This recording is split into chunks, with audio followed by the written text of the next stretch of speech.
하나 둘 셋, 하나 둘 셋, 셋, 셋, 셋.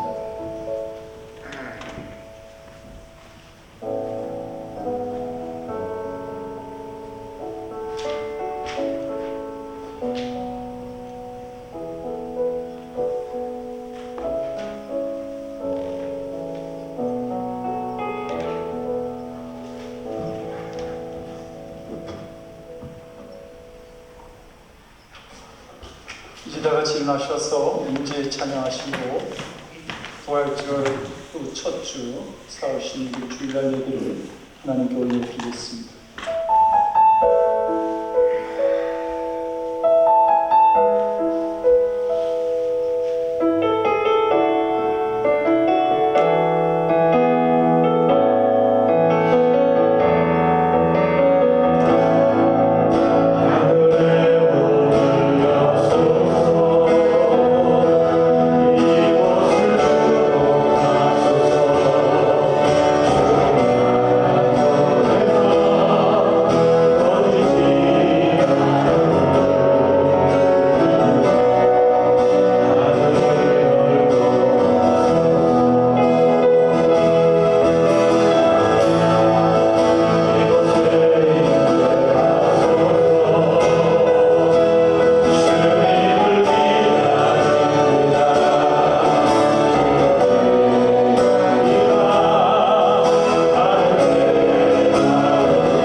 다 같이 조용한 기도를 주님께 드리겠습니다.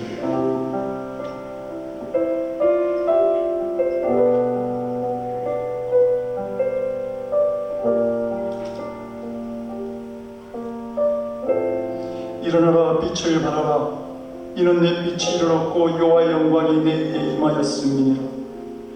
보라 어둠이 땅을 덮을 것이며 캄캄함이 만민을 가리우려니와 오직 여호와께서 내 위에 임하실 것이며 그의 영광이 내 위에 나타나리니 나라들은 내 빛으로 왕들은 비치는 내 광명으로 나아오리라. 아멘. 사도신경으로 신앙 고백합니다. 전능하사 천지를 만드신 하나님 아버지를 믿사오며 그의 아들 우리 주 예수 그리스도를 믿사오니 이는 성령으로 잉태하사 동정녀 마리아에 나시고 본디오 빌라도에게 권을 받아서 십자가에 못 박혀 죽으시고 장사한 지 2살 만에 죽은 자 가운데서 다시 살아나시며 하늘로 오르사 전능하신 하나님 분양자 계시다가 저로서 산 자와 죽은 자를 심판으로 오시리라. 성령을 믿사오며 거룩한 공예와 성도가 서로 교통하는 것과 죄를 사하여 주시는 것과 몸이 다시 사는 것과 영원히 사는 것을 믿사옵나이다. 아멘. 그 자리에 앉으시기 바랍니다.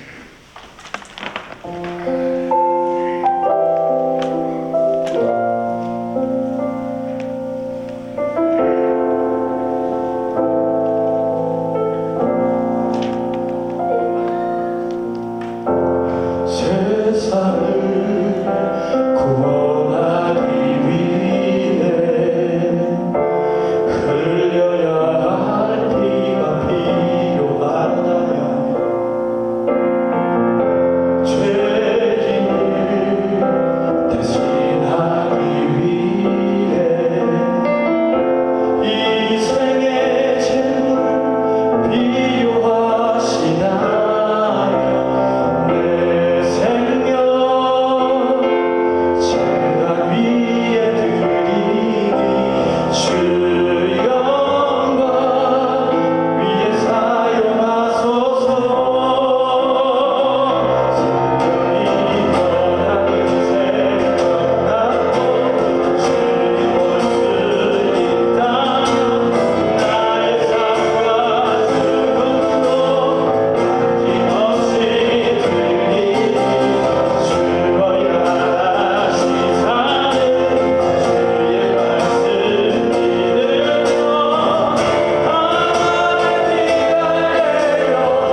연약한 우리를 살리신 주님, 죽을 수밖에 없는 죄인들을 살리신 주님, 우리가 무엇이간데 주님 우리를 사용하셨어, 사랑하셨어.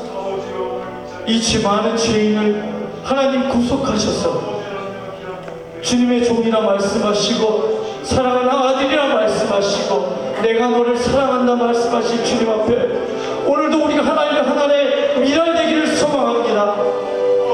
내가 썩어 죽으면 또 다른 생명이 살 수 있는데 주님, 내가 얼마나 많이 살아있고 내 존재가 얼마나 많이 살아있고 주님 십자가에 못 박지 못하고 여전히 살아 숨쉬는 나는 죄인밖에 될 수 없음을 고백합니다. 주님, 그런 이 죄인이 오늘 이 시간 주님 앞에 고백합니다. 제가 떨어져 썩어 죽기를 소망합니다. 내가 죽을 때 하나님 이웃이 살아나고 생명이 살아나고 그 생명들로 하여금 믿음의 고백들이 일어날 수 있도록 오늘 이 시간 연약한 죄인을 사용하셔서 하나님 능력의 고백이 될 수 있도록 주님 도와주시옵소서. 심령 가운데 찾아가셔서 저들을 안수하시고 마음을 만져주시고 연약한 곳이 강함되게 하셔서 하나님의 놀라운 소망 가운데서 하나님의 영광이 드러날 수 있도록 주님 허락하여 주시옵소서.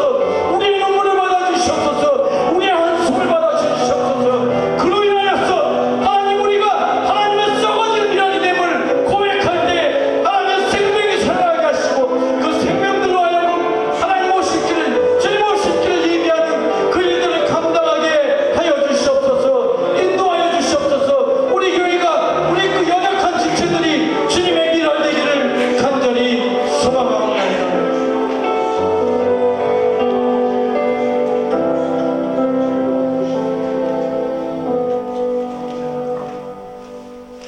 사랑의 하나님, 감사합니다. 지난 한 주간도 저희를 보호해 주시고 성령 안에서 인도해 주심을 감사드립니다. 하나님의 은혜 속에서 살아온 저희들이 이 시간 하나님을 간절히 사모하는 마음으로 예배하오니 찬양과 영광을 받아주시옵소서. 지난 한 주간 저희는 이 세상의 삶에 취하여 살면서 하나님의 자녀답지 못한 생각과 말과 행동들을 많이 했으며 주님의 말씀을 따라 살기보다는 세상 것들에 더 관심을 가지고 그것들을 하나라도 더 가지려고 노력했음도 고백합니다. 그럼에도 불구하고 오늘도 저희를 용서하여 주시고 더럽고 추한 모든 죄악을 예수 그리스도의 보혈로 깨끗게 씻어주시니 감사드립니다. 이 시간 저희의 어두워진 눈을 밝혀주시고 신령한 것을 보게 하시며 마비된 양심을 고쳐주셔서 깨끗하고 정결하게 하시며 진실하지 못한 마음을 바로잡아 주셔서 하나님 앞에서 정직하게 살게 하여 주시옵소서. 저희로 육신적인 삶을 버리고 죄를 떠나 주님과 동행하며 사는 삶을 즐거워하게 하시고 죄의 모습을 볼 때 유혹받지 않고 말씀의 능력 안에서 승리하게 하여 주시옵소서. 하나님 아버지, 이 시간 예배드리는 모든 성도들과 함께 하셔서 믿음이 연약한 이들에게는 강하고 담대한 믿음을 허락하시고 말씀이 갈급한 자들에게는 말씀의 충만함을 더하여 주시옵소서. 마음의 아픔이나 육신적인 질병이나 여러 관계 속에서 문제로 세상에 시달리며 고민과 근심에 빠져있는 성도들이 그들의 무거운 짐을 주님께 나와 내려놓고 그 짐에서 자유로워지기를 소망합니다. 사랑의 하나님, 우리들 푸른교회가 온전히 하나님의 영광을 드러내는 교회가 되게 하시고 혼탁한 이 세상에서 빛과 소금의 역할을 감당하며 구원의 기쁜 소식을 전하기에 부족함이 없게 하시옵소서. 오늘 말씀을 전하실 우리 목사님께 능력을 충만하게 하시고 살아있는 말씀을 힘있게 증거하게 하시옵소서. 항상 주의 진리를 통하여 우리 영혼이 살아나게 하시옵소서. 사랑이 많으신 우리 주 예수 그리스도 이름으로 기도드렸습니다. 아멘.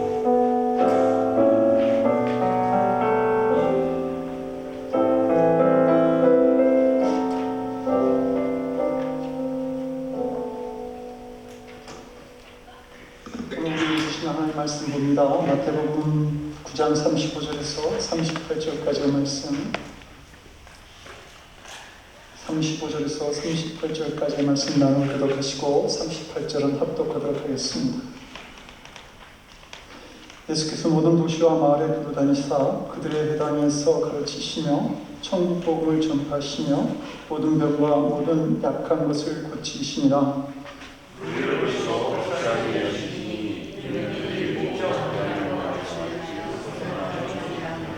이에 제자들에게 이르시되 추수할 것은 많되 일꾼이 적으니 그러므로 추수하는 주님께 청하여 추수할 일꾼들을 보내주소서 하시니라. 아멘. 좋으신 하나님, 저희들이 주님에 모였습니다. 그리고 말씀을 듣고자 합니다.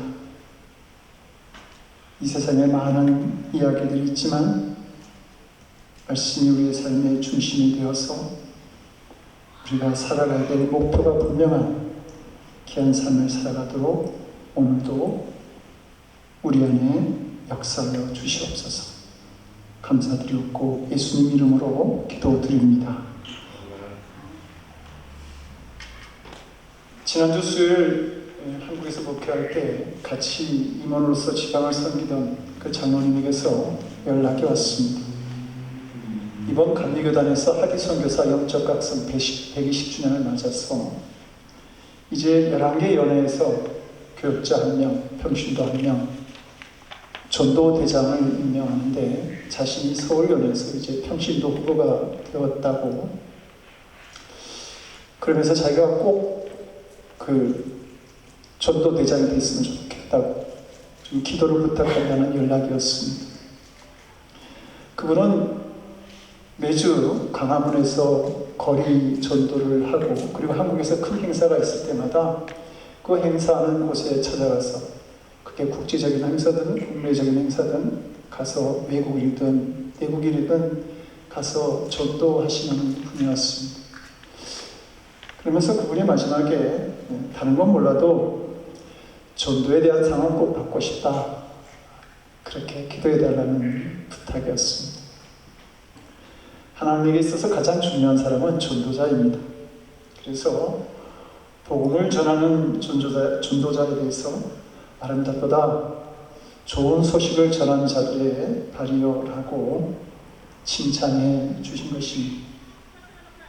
네, 이상하게도 우리는 그동안 전도를 많이 한다고 하지만 오늘날 사회를 보게 되면 불신 풍조가 팽배해져 있고 교회 안에도 많은 질병이 있음을 우리는 알게 됩니다. 왜 그런 건가? 우리의 전도에 문제가 있기 때문입니다. 첫째, 우리는 예수님의 마음을 모르고 전도하고 있습니다. 많은 성도들이 전도하면 불신자들을 교회로 데리고 오는 것으로 생각합니다. 귀한 일이죠. 그러나 무엇보다도 전도라고 하는 것, 그것은 우리의 구원자 되시는 예수 그리스도를 전하는 일입니다. 우리가 알아야 할 것은 교회가 존재하기 위해서 전도하는 것이 아니라 예수님을 전하기 위해서, 전도하기 위해서 이 교회가 존재한다고 하는 것입니다. 사람을 교회를 확정하는 어떤 육신적 대상으로만 보는 것이 아니라 예수님의 눈과 마음으로 그들의 영혼을 보면서 전도해야 한다는 것이죠. 사순절 40일을 보내고 예수님의 십자가를 묵상하면서 왜 예수님은 하늘의 보좌를 보이시고 이 땅에 오셔서 그렇게 큰 고난을 받으셔야 하는가? 라는 그 질문을 하게 되는데, 그 질문에 대한 답을 오늘 본문 36절은 이렇게 말하죠. 불쌍히 여기셨다. 불쌍히 여기셨어. 불쌍히 여기다라고 하는 말을 헬라어로 보니까 스프랑클리조마이라고 하는데, 단장이 끊어지는 아픔을 느꼈다라는 말입니다. 예수님께서 불신자들을 보실 때 창자가 끊어지는 아픔을 느꼈다라는 말입니다. 우리는 보통 부모가 돌아가시면 천붕이라고 하죠. 하늘이 무너졌다. 그런 절망과 아픔을 느낀다라는 말입니다. 근데 자식이 죽으면 단장이 끊어지는 아픔을 느낀다. 창자가 끊어지는 아픔을 느낀다라고 말합니다. 그 고통이 너무 커서 차라리 내가 죽어도 좋을 것만 같은 그런 아픔을 느낀다라고 하는 것입니다. 그러니까 자식이 죽을 때에 차라리 내가 그 자식을 대신해서 죽으면 더 좋은 그런 큰 고통을, 그런 아픔을 느낀다는 말입니다. 다윗의 아들 압살롬이 아버지에 대한 반감을 가지고 모반을 깨하죠. 그리고 그 모반을 일으키지만 그의 계획이 실패로 끝나고 그는 도망가다가 머리카락이 나뭇가지에 걸리게 됩니다. 그리고 그것을 본 이제 요압이 창을 찔러서 그를 죽게 되는데, 그 소식을 들은 다윗이 통곡하면서 이렇게 이야기합니다. 내 아들 압살롬아, 내 아들 압살롬아, 차라리 내가 너를 대신해 죽었다면 압살롬 내 아들아, 내 아들아. 자신을 죽이려던 그 살인자에 대해서 오히려 내가 죽었다면, 너 대신 내가 죽었다면 더 좋을 뻔했다, 그렇게 다윗은 말하고 있는 겁니다. 원수일지라도 자식이기 때문에 이러한 마음을 가질 수 있는 것이죠. 이 마음이 우리를 창조하신 하나님께서 우리를 보실 때 느끼시는 마음이라고 하는 겁니다. 성경은 예수님이 불신자들을 보실 때마다 불쌍히 여기셨다 이렇게 말합니다. 그래서 마태복음 14장 14절은 예수께서 나와서 큰 무리를 보시고 불쌍히 여기사, 또 마태복음 15장 32절을 보면 예수께서 제자들을 불러 이르시되 내가 무리를 불쌍히 여기노라 이렇게 말하고 있습니다. 예수님은 만나는 사람들마다 모두 불쌍히 여기셨습니다. 고통당하는 사람들의 문제에 대해서 공감하시고 경청하시고 눈물을 흘리셨던 것이죠. 이렇게 복음을 알지 못하는 자들을 보실 때에 창자가 끊어지는 것만 같은 아픔을 느끼셨던 그 예수님이 하늘의 보좌를 버리시고 이 땅에 오셔서 자신의 몸을 십자가에 달려 돌아가신 것입니다. 두 번째로, 우리는 불신자를 보는 눈이 정확하게 뜨이지 못한 채 전도하고 있습니다.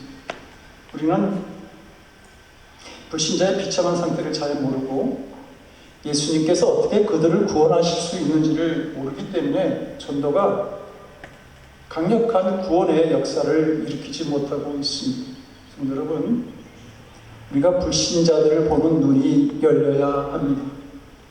이것은 그들을 정죄하기 위함이 아니라 그들을 구원하기 위해서 우리의 눈이 열려야 하는 것입니다.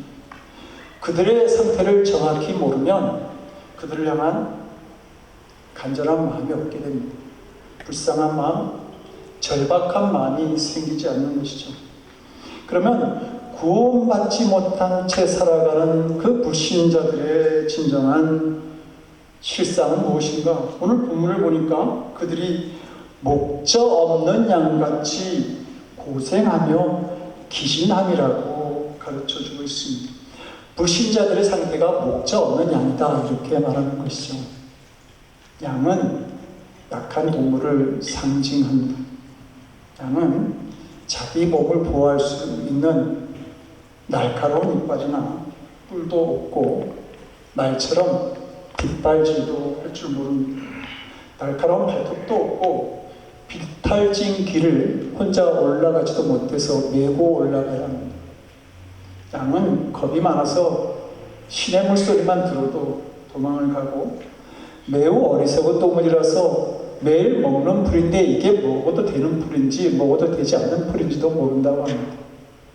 그리고 또한 양은 매일 자기가 다니는 길인데도 불구하고 그 길을 못 찾아와서 혼자 두면 잃어버린다고 하죠. 2006년 터키의 한 계곡에서 400마리나 되는 양들이 몰살하는 사건이 있었습니다.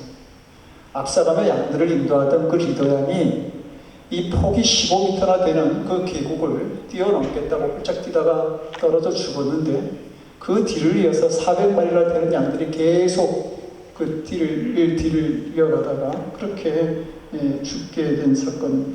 이것이 목적 없는 양들의 모습이라고 하는 겁니다. 천지구분 못하고 살아가는 것이죠. 그래서 목적 없는 양의 상태는 언제나 위험에 노출된 상태라 말할 수 있습니다. 그래서 목적 없는 양에 대해서 오늘 본문은 고생하며 기진한다 이렇게 말하고 있는 것입니다. 그래서 고생한다라고 하는 말을 헬라어 원문으로 보니까 몸이 갈기갈기 찢겨졌다 이런 뜻을 가지고 있습니다. 그러니까 도망가다가 나뭇가지에 뜯겨지고 날카로운 바위에 걸려서 상처가 나고 가시덤불에 걸려서 피투성이가 되어 있는 상태에 그것을 고생한다라고 말하는 겁니다. 기진함이라 이것은 도망하다가 힘이 빠져서 발랑 나자빠져 있는 상태를 말합니다.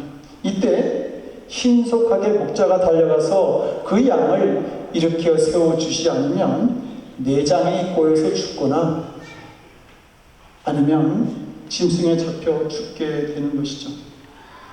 이렇게 목자가 없어 고생하며 기진하는 그런 양의 상태가 바로 불신자의 모습이라고 말하는 것입니다.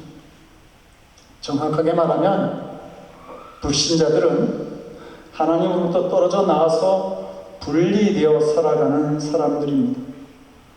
돌봐줄 목자, 지켜줄 목자, 먹이를 줄 목자가 없는 것입니다.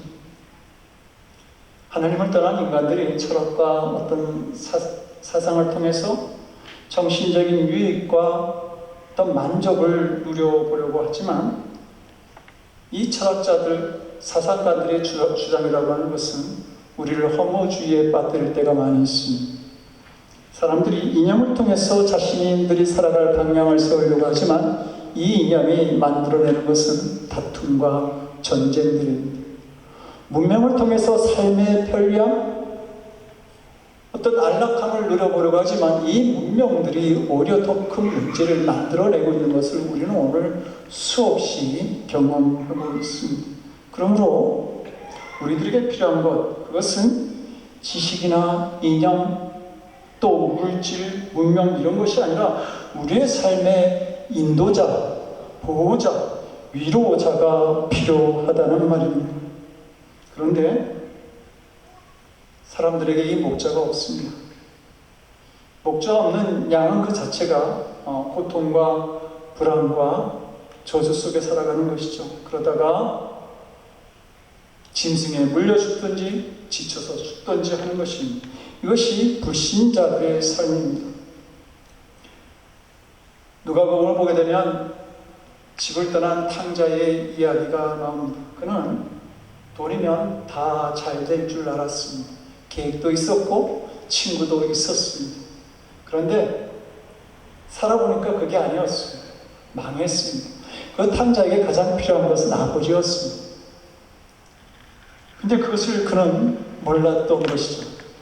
마찬가지로 지금 많은 불신자들이 아버지 하나님을 잃고 목자 없는 양처럼 맹수들이 우글거리고 있는 그런 광야를 헤매고 다니고 있습니다. 겉으로는 잘 사는 것 같은데 속으로 들어가 보면 영적으로 완전한 거짓들인 것이죠. 우리는 매일 아침마다 총기 사고의 소식을 듣습니다. 그것이 우리에게 일상이 되어가고 있지만 문명이 가장 발달했다는 이 무기, 그 문제조차 해결하지 못하고 있는 것을 봅니다. 우리는 이것을 잘 보아야 합니다. 아무리 고상하게 잘 사는 것 같아도 불신자들은 자기 육신을 위해서 사는 사람들입니다. 먹고 마시고 즐기는 동물적인 자기 만족의 수준에서만 살아가는 것이죠. 어떤 의미, 보람 그런 것이 없습니다. 육신적으로는 편한 것만 같은데 그 비참함은 말할 수가 없는 것입니다. 중국의 배우 장국영 잘 아실 것입니다. 그 사람이 올해 4월 1일로 죽은 지 만 20년이 되는데 그의 팬들은 아직도 그를 추모한다고 합니다. 그는 유복한 가정에서 태어났고 어떤 불행한 시절을 별로 겪지 않은 채 세계적인 배우가 되어서 황금조명상을 받기도 하고 또 가수로서 유명한 가수로도 활동했던 사람입니다. 명예와 부, 세상 자랑, 사람들의 한호 속에서 아무런 불편함 없이 살았던 그가 만 7살의 나이로 자기가 살던 아파트에서 투신하며 자살합니다. 그런데 그가 23층이나 되는 그의 아파트에서 투신하면서 자살할 때에 남겨놓은 메모에 이런 글을 썼습니다. 사는 게 의미가 있느냐? 말해보라. 내 자신을 쏘교서라도 말해보라. 그는 삶에 대한 간절함이 있었습니다. 그러나 그는 죽음 직전까지 갔지만 어떤 삶에 대한 의미를 찾을 수가 없었던 것입니다. 성도 여러분, 세계적으로 유명한 배우고 가수고 또 부자였던 그가, 많은 명예를 가졌던 그가 자살하기까지 얼마나 많은 고민을 하면서 괴로워했을까요?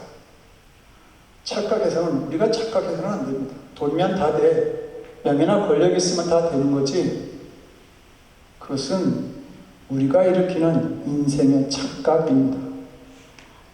사도 바울이 빌립보서 3장 4절에서 이렇게 말합니다. 그러나 나도 육체를 신뢰할 만하다.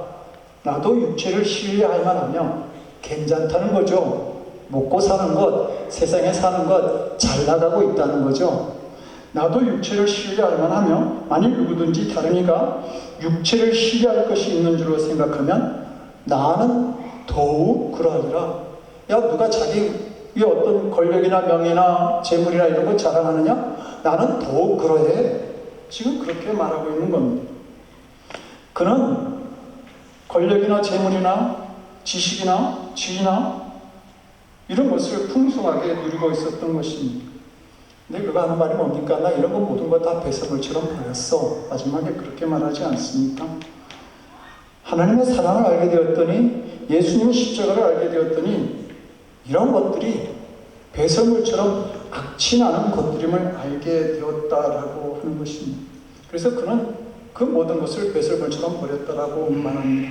이 말은 우리가 세상에서 자랑하고 또 누리던 모든 것들이 배설물처럼 하찮은 것일 수 있다라고 하는 말입니다. 그런데 죄인된 인간들은 그 하찮은 것을 위해서 살인도 하고 전쟁도 일으키고 인격적으로 망가진 모습을 보이기도 하고 불화를 만들어내는 것입니다. 이것이 목적 없는 양들이 이 땅에서 살아가는 모습들입니다. 그러면 왜 불신자들은 이런 것을 위해서 고생하며 기진하는 삶을 살아갈까? 그들은 영적으로 죽은 자들이기 때문입니다. 에베소서 2장 1절은 말합니다. 허물과 죄로 죽었던 너희들. 이 말은 우리가 예수님을 영접해서 영생의 축복, 구원받은 자의 삶을 살기 전에 우리 모두의 실상은 죽은 자다라고 하는 말입니다. 모든 영적 기능과 감각을 상실한 채 살아가는 것이죠. 성경은 그 이유를 에베소서 2장 1절은 말합니다. 허물과 죄로. 그 이유가 허물과 죄로. 그 허물과 죄 때문이라고 말하는 것이죠. 병원에 많은 환자들이 있는데요. 가장 비참한 환자는 식물 인간이 되어서 누워있는 환자입니다. 그는 아무것도 하지 못한 채 그냥 산소통 하나에 의지해서 그렇게 살아가는 것입니다. 그리고 그 주위에 있는 가족들은 말할 수 없는 고통으로 그 사람을 바라보며 돌보게 되는 것이죠. 요한복음을 보게 되면 예수님이 만나는 여러 부류의 사람들이 나옵니다. 니고데모같이 종교적으로, 사회적으로, 또 도덕적으로 지도자이지만 길을 찾지 못한 사람, 수가성의 사마리아 여인처럼 관능적인 몸으로 남자에 의존하면서 살아가는 사람, 또 38년을 살았지만 병으로 인해서 죽은 것만 같은 그런 피폐한 삶을 사는 사람, 가늠하다 현장에서 붙잡힌 세속적인 여인, 그리고 그를 돌로 치려는 무리들처럼 서로 죽이고 죽는 그런 살벌한 사람들, 나면서부터 소경된 자, 또 죽은 나사로도 예수님을 만납니다. 그런데 이들이 한결같은 공통점이 있습니다. 그들은 살았지만 참 생명이 없는 사람들이라고 하는 것입니다. 이것이 예수님을 영접하지 않은 사람들의 진짜 모습들이. 양은 겉으로 보기에는 깨끗해 보입니다. 그러나 모든 가축 가운데 가장 지독한 냄새가 나는 게 양이라고 합니다.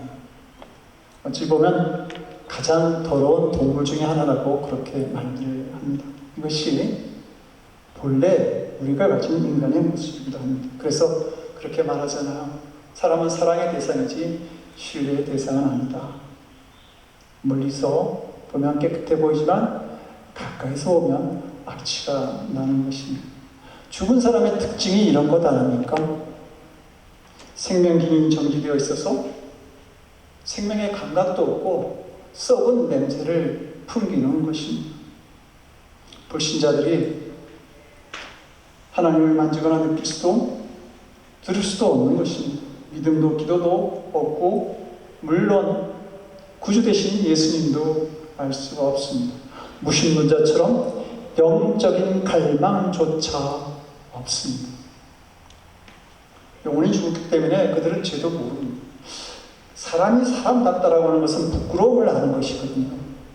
근데 허물과 죄로 죽은 이 불신자들은 부끄러움조차 모르고 살아가는 것입니다.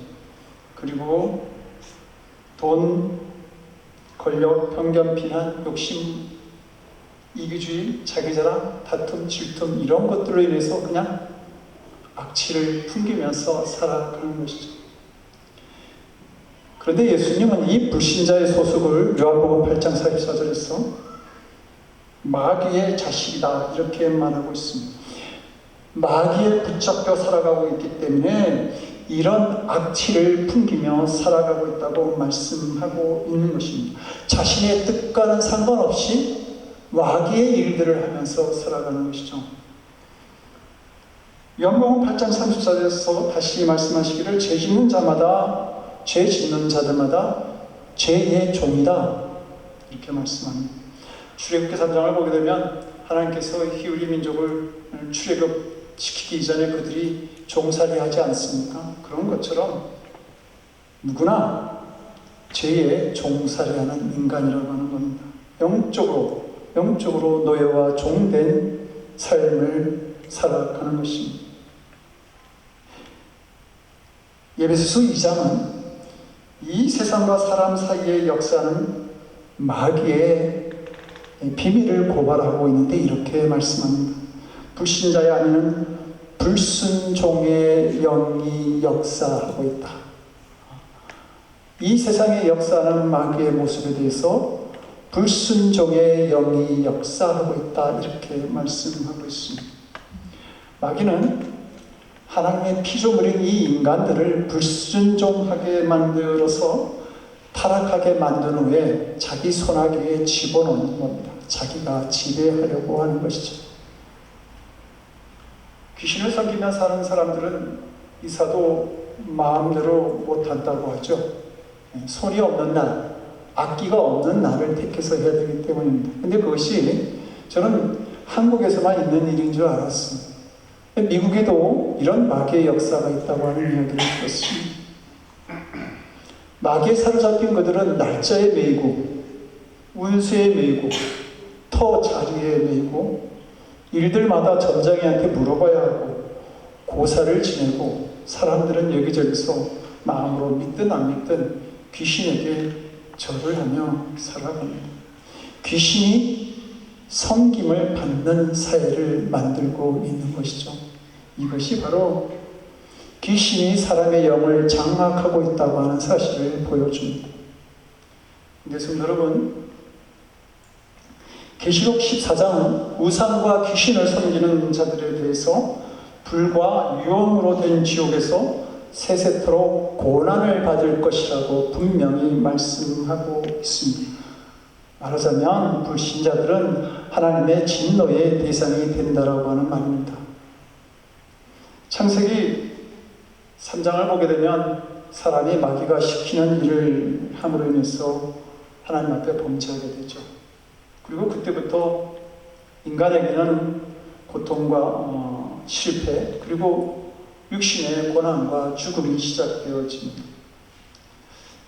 죄를 안고 살아간 인생의 결론입니다. 하나님의 심판, 하나님의 진노가 그들의 머리에 있게 된 것입니다. 그래서 에베소서 2장 3절은 본질상 진노의 자녀다. 진노의 자녀다. 불안한 인생을 살아가는 것입니다. 인생 자체를 보게 되면 저주스러운 삶을 살아가는 것처럼 보이게 되는 것이죠. 불신자들은 한결같이 영적으로 무거운 짐을 살아가고 있는 사람입니다. 그래서 요한복음 3장 18절은 말하기를 그를 믿지 아니한 자는 하나님의 독생자의 이름을 믿지 아니함으로 벌써 심판을 받았다라고 말하고 있습니다. 이미 심판을 받은 자의 삶, 그것을 고생하며 기진하는 자의 삶, 그것을 불신자들이 이 땅에서 살아가는 것입니다. 마치 사도행전 5장의 3장에 나오는 나면서부터 안진뱅이 된 자가 바로 이러한 인간을 상징적으로 묘사하고 있는 것이죠. 그는 먹고 자고 생존하긴 하겠지만 그것뿐입니다.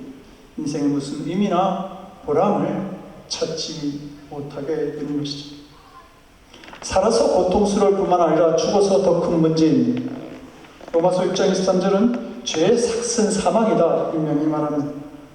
죄의 짐을 그대로 지고 가는 불신자들의 그 모습은 죽은 후에도 지옥이 기다리고 있는 겁니다. 성도 여러분, 우리는 시한부 인생을 살아갑니다.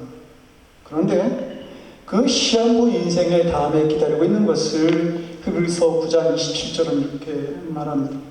한 번 죽는 것은 사람에게 정하신 것이요, 한 번 죽는 것은 우리 모든 인생에게 똑같이 찾아오는 겁니다.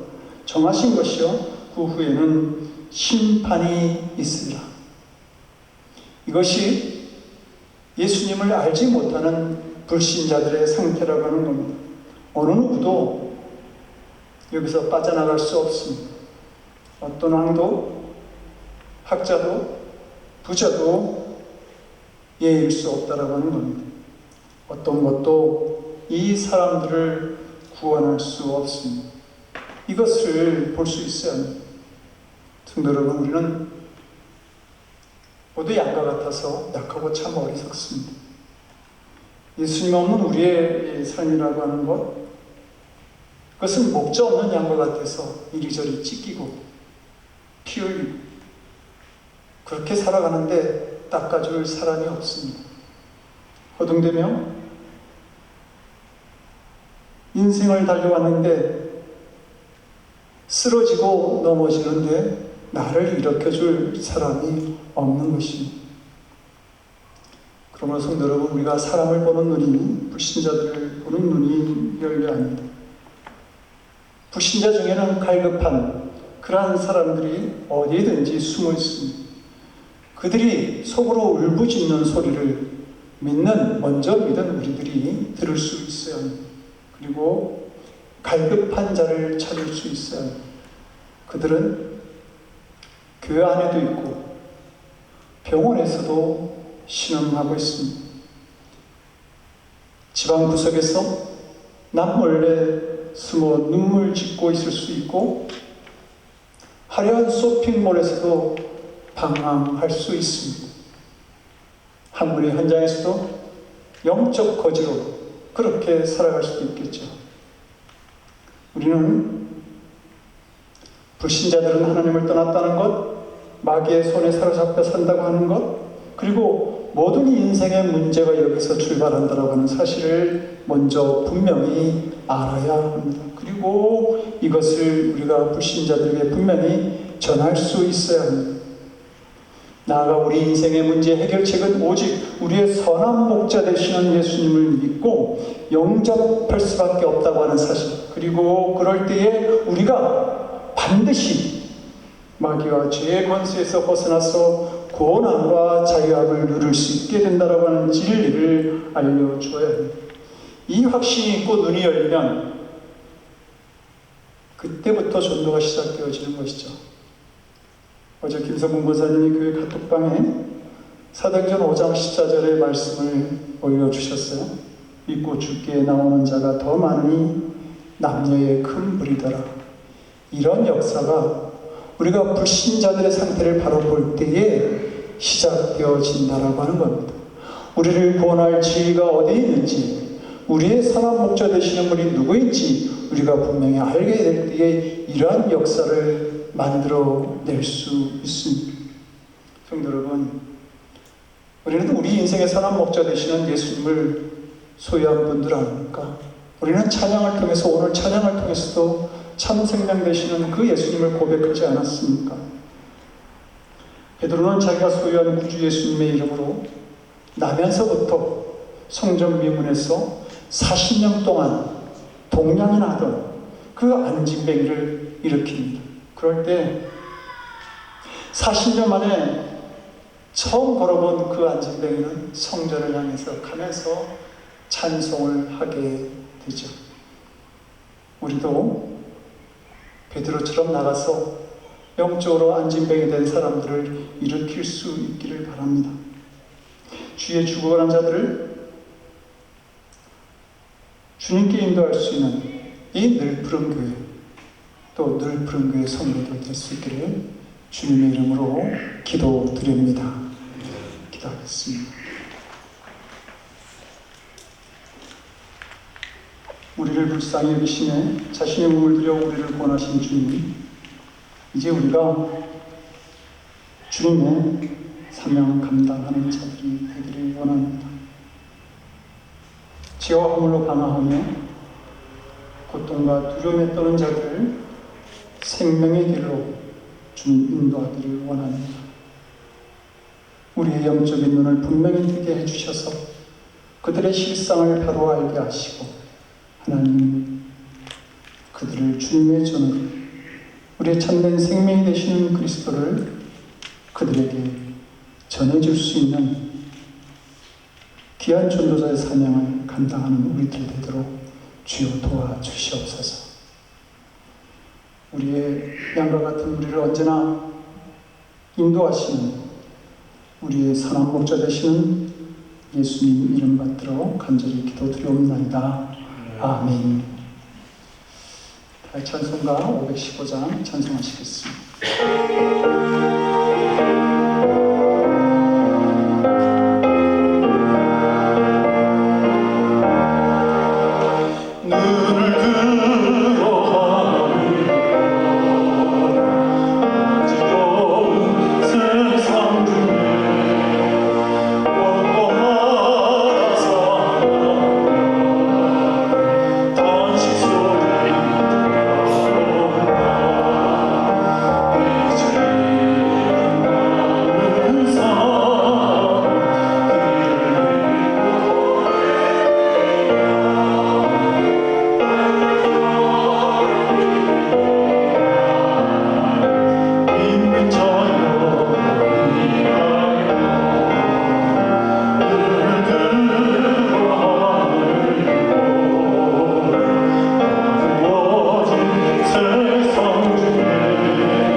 마음속에 찾아오신 주님,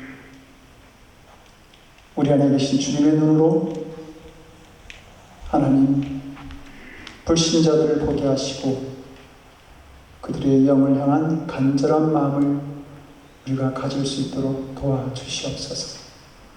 하나님 아버지, 우리의 생명이 되어주심에 감사하여 하나님 당신의 사랑하는 자녀들이 물질을 드렸습니다. 하나님, 이 물질 속에는 믿음도 헌신과 열정도 아버지 하나님 다 함께 고백하며 드린 물질인 줄도 믿습니다. 하나님 아버지, 드릴 줄 아는 믿음을 축복하셔서 사랑하는 성도들, 저들의 삶 속에 필요한 것들 하나님께서 넉넉하게 채우시는 그 귀한 은혜를 맛보며 살아가는 늘 푸른 교회 성도들 되도록 주님 붙들어 주시옵소서. 하나님, 이 물질이 주님이 원하시는 곳에 사용되어져서 한 생명이라도 더 구원하는 귀한 일들을 일으키는 하나님 아름다운 물질로 인도해 주시옵소서. 감사드리옵고 우리 주 예수 그리스도를 받들어 간절히 기도드리옵나이다. 아멘. 앉아주시기 바랍니다. 그 소식 알려드리겠습니다. 우리 지난주 청년들이 식사를 하면서 아마 이번 주 수요일 6시 아래층 BBQ2에서 모임을 갖기로 한 것 같습니다. 우리 청년 이 모임이 꼭 잘 이루어질 수 있도록 성도님들 기도해 주시고, 그래서 우리 청년 사역이 우리 교회에서 시작되어지는 일들이 일어나도록 계속 관심을 가져주시기 바랍니다. 또 이 기꺼이 섬기시겠다고 이 모임을 주선해주는 김성원 권사님에게도 감사를 드립니다. 다음 주 우리 야외 예배 드립니다. 제가 그 일주일 날씨를 보았더니 토요일 날이 86도인가요? 이렇게 80도를 넘어가더라고요. 그러니까 주일 날도 따뜻하겠죠. 그런 좋은 날씨 가운데 우리가 예배를 드리지 않을까 이런 생각이 듭니다. 우리 함께 예배 드리고 싶은 분, 초청하고 싶은 분들 이렇게 초대하셔서 늘 푸른 교회 잔치에, 교제에 함께 그렇게 초대하시고 나눠주시기 바랍니다. 오전 10시까지 오시면 그 준비하는 것 이런 것 같이 참여하실 수 있고요. 10시 반에 예배가 시작되어집니다. 그리고 오후 3시까지 야외 예배 또 친교 모임을 진행하겠습니다. 금주 기도 가정은 박선호 목회자 가정입니다. 귀한 목회를 제가 감당할 수 있도록 위해서 기도해 주시기 바랍니다. 다른 간구 없으시면 다 같이 나셔서 주기도문 찬양하고 축도를 마치겠습니다.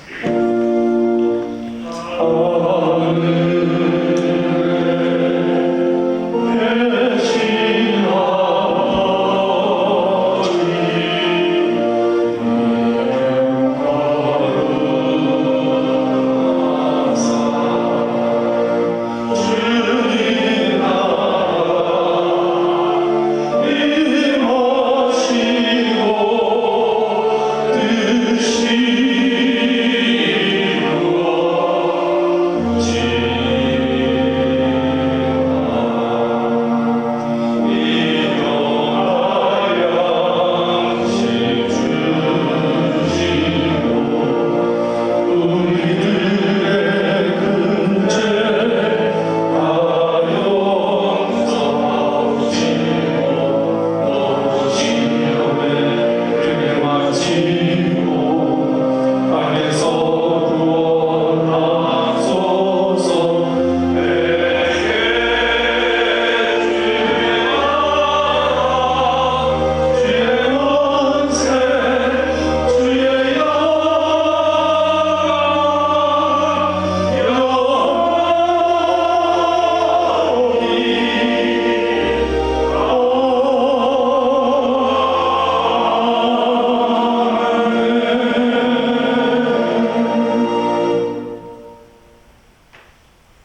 이제는 내가 이 세상의 온 목적이 전도하기 위함이라고 말씀하시고 우리의 구원을 위해 그 몸을 십자가에 들이신 우리 주 예수 그리스도의 크신 은혜와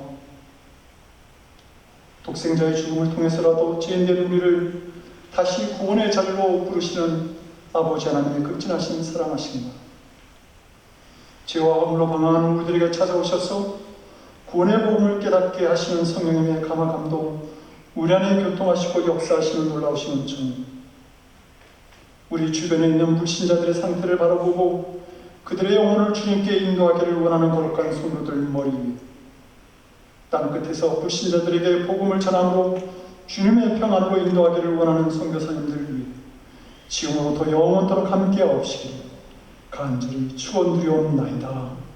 아멘.